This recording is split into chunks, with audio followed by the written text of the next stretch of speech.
안녕하십니까, 홍철기입니다. 오늘은 2023년 10월 16일이고요.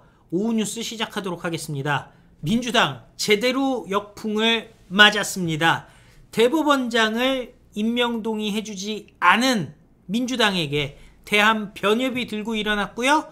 그리고 대법원장 권한대행도 들고 일어났습니다. 심지어 이균용 전 대법원장 후보자가 필살의 카드까지 날려버렸습니다. 한마디로 지금 민주당 국민들의 분노뿐만이 아니라 법조계에서 완전히 사면초가, 심지어 김명수 사법부로 믿었던 대법관들마저도 다 돌아선 상황이 돼버렸는데요. 어떻게 된 일인지, 결국 이재명 판결에도 영향을 미칠 것인지에 대해서 알아보도록 하겠습니다. 자, 먼저 변협이 나섰습니다. 이거 지금 민주당에서 분탕을 쳐서 대법원장을 임명을 못하고 있는데, 그럼 우리가 후보자를 추천하겠다라고 치고 나왔습니다. 한마디로 민주당을 압박하는 모양새가 나왔는데요. 대한변협에서 차기 대법원장 후보로 오석준, 이광만, 이종석, 조희대, 홍승면 등을 추천했다고 합니다. 대한변호사협회가 대법원장 후보자로 대법관인 오석준, 서울고법 부장판사인 이광만, 헌법재판관인 이종석, 조희대 전 대법관, 그리고 서울고법의 부장판사 홍승면을 추천했다고 합니다. 변협은 전국 지방변호사회와 법조계 안팎에서 덕망 있는 인사를 추천받았다고 하는데요. 전국 지방변호사회 회장협의회와 변협 사법평가위원회에서 심도 있게 논의한 끝에 이와 같이 결정했다고 밝혔습니다. 변협 관계자는 대법원장 공백이 장기화되면 재판 지연 현상이 심화되고 그로 인한 피해는 오롯이 국민에게 돌아갈 수밖에 없다며, 대한변협의 이번 대법원장 적임자 추천은 이런 사법 공백의 상황을 신속히 정상화하고자 하는 판단에 따른 것이다 라고 밝혔는데요. 누구든 극좌파 아니면은 받아들일 수 없다라는 민주당 아니겠습니까? 국민들의 분노뿐만 아니라 법조계의 전문가들까지도 지금 이거 민주당 가만히 둘 수가 없다라는 입장일 텐데요. 대법원에서도 민주당을 향한 직격탄이 날아들었습니다. 대법원장 권한대행 후임 대법관을 제청하지 않기로 했다고 합니다. 이거 이렇게 돼버리면은 대법원장 후보자뿐만이 아니라 대법관도 인선이 올 수도, 이 모든 책임은 민주당이 다 져야 하는 상황 아니겠습니까? 안철상 대법원장 권한대행이 후임 대법관들의 인선을 위한 사전 절차를 진행하지 않기로 했습니다. 이거는 민주당에 대한 메시지입니다. 너희들이 지금 사법부를 망치고 있다. 지금 윤석열 대통령이 후보자 올리면은 통과시켜라, 이런 메시지라고 볼 수가 있죠. 대법원 법원행정처는 안철상 권한대행이 대법관 회의에서 제기된 의견들을 참고해 대행권의 범위에 대해 이와 같이 결정했다라고 밝혔는데요. 법원행정처는 임명 제청권을 위한 사전 절차는 진행하지 않기로 했다면서, 이에 따라 2024년 1월 1일자로 임기가 만료되는 대법관들의 후임 대법관 인선 절차는 부득이 지연될 것으로 예상된다라고 밝혔습니다.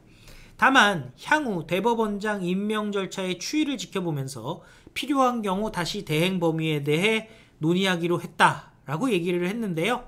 이에 따라 안철상, 민유숙 대법관의 임기가 만료되는 내년 1월 1일까지 후임 대법원장이 임명되지 않는다면 대법관 3명의 공석이 발생할 가능성이 생겨버렸습니다.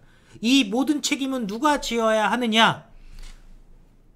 국민의 피해로 돌아가는 이 모든 사법 시스템의 올수도 바로 민주당이 책임을 져야 되는 거죠. 그렇잖아요. 국회 과반의 의석수를 갖고 폭거를 해서 윤석열 대통령이 고심 끝에 결정한 후보자였던 이균용 후보자, 특히 국가에 대한 그리고 법치에 대한 철학이 확실한 이균용 후보자를 통과시켜주지 않은 그 모든 책임은 민주당이 지는 것이고요. 국민의 분노도 민주당이 지는 겁니다. 그런데 이 와중에 이균용 전 대법원장 후보자가 엄청난 결단을 내렸습니다. 이거 굉장히 큰 의미가 있는데요. 연구법관으로 남겠다. 한마디로 사직하지 않겠다.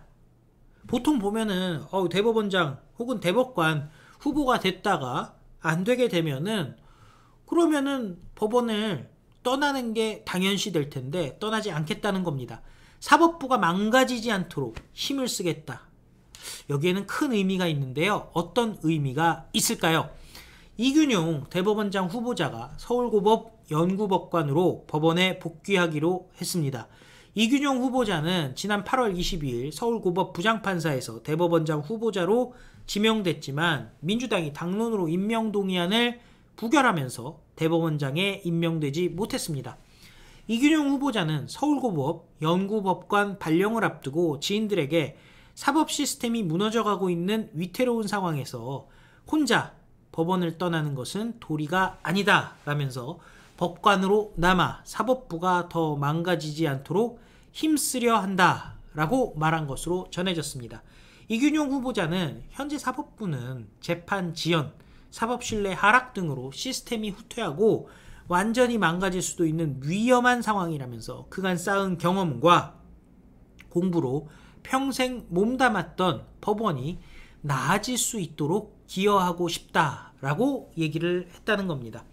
그리고 이균용 후보자는 심지어 연구법관으로 근무한 뒤 재판부에 복귀할 수 있으면 복귀하겠다라는 의지도 내비쳤다는 겁니다. 이균용 후보자는 민주당이 당론으로 임명동의안을 부결한 것에 대해 앞으로 사법부가 정치권에 휘둘리지는 않을까 걱정이다 라고 주변에 말한 것으로 전해졌습니다.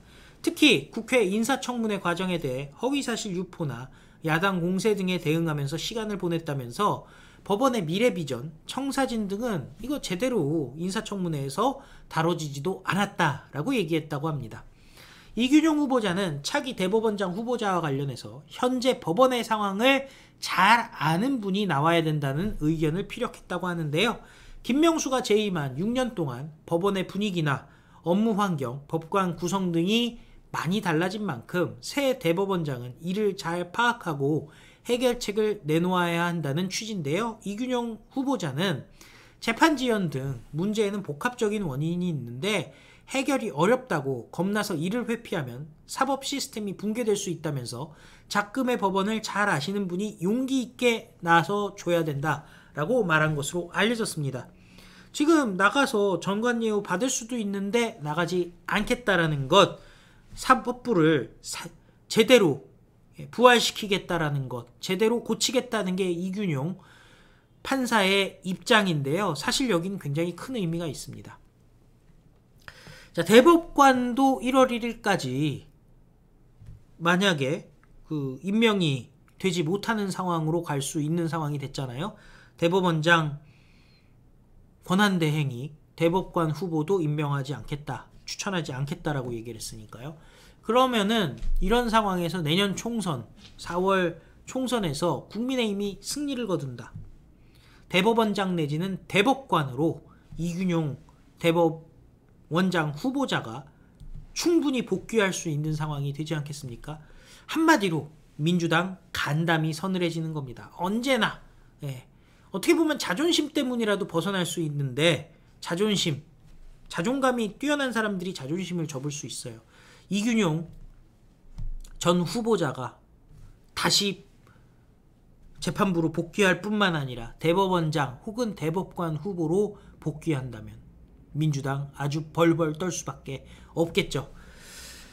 자, 결국 민주당 대법원장 부결 관련해서 역풍을 세게 맞았는데요. 변협에서도 대법원장 권한대행과 대법원에서도 그리고 이균용 후보자에게서도 역습을 받았습니다. 민주당 결국 모래 위에 지은 집은 무너질 수밖에 없는 것이고 원칙이 없기 때문에 망할 수밖에 없는 것 아니겠습니까?